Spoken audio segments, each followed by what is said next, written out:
آنقدر زیبا نبودی من تو را زیبا کشیدم.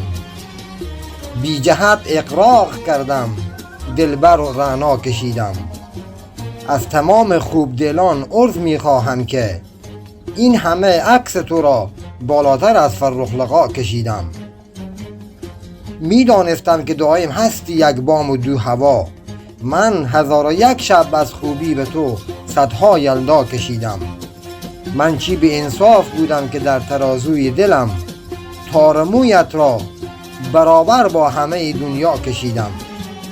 با چه رویی بعد از این شعر استادم را بخوانم؟ بس که مجنون بودم و تو را بهتر از لیلا کشیدم. تو باش با کاف و زا و میم دائم خوشحال و خندان. من دیگر از تو و از خیالت همیشه پا کشیدم.